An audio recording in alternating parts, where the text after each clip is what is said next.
Hey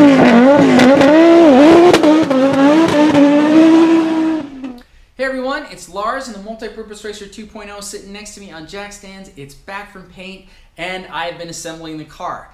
As you can see, I've got my harnesses routed, some interior bits all installed, and the braking system is basically ready to go. The next step for me on the car is to completely redo the suspension. Why? Well, if you remember with the Multi-Purpose Racer 1.0, we raced that car with completely stock suspension.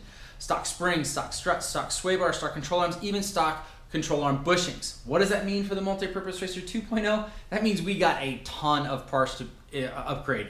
First, we have a full coilover kit to go on the car. We've got valving adjustments, spring height adjustments. We can make spring changes. That's really going to improve the handling of the car.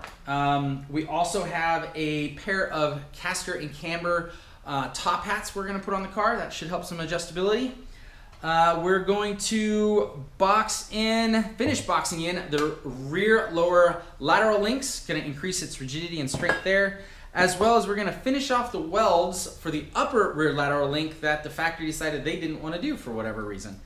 The next thing we're going to do is we're going to be replacing all the soft OE rubber bushings for urethane ones made by SuperPro. Now, SuperPro only makes urethane bushings for the front lower control arms on the Nissan Juke. Well, I got to talking with these guys, and over the last few months, we've been sending a lot of emails between LA, Australia, sending pictures, samples, this, that, and the other. And we think we have found another product that SuperPro makes that is made for a different Nissan chassis that is going to work on the Nissan Juke. They've sent me over a small care package, and here, I'll show you what I got. So first, we've got the rear lateral link bushings. We've got one that goes right there, inboard and outboard. We have a very similar bushing that is going to be made for the upper lateral link. We've got one, again, inboard and outboard.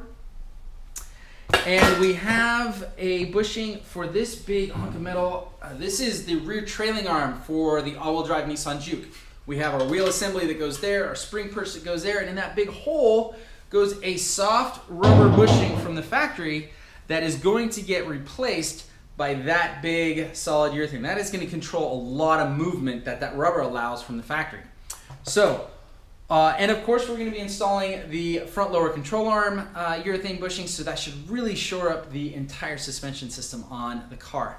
Now, I want to throw a huge thank you out to SuperPro for their continued support and interest in our program, and for giving me the opportunity to help them expand their catalog. I feel very honored to do so. Now, here in the near future, I'm going to be doing a video kind of comparing the stock suspension components to the upgraded suspension components to give you a good comparison. But I have got a ton of work to do, so I'm going to get started on that. As always, if you have any questions or comments, please don't hesitate to leave them below. I'll get to them as soon as I possibly can. And as always, hit that subscribe button, like, follow, share. It helps me out tremendously. So I've got a ton of work to do. I better get going. I really do appreciate you joining me this time. Thank you for your continued support, and we'll see you guys at the racetrack. Take care.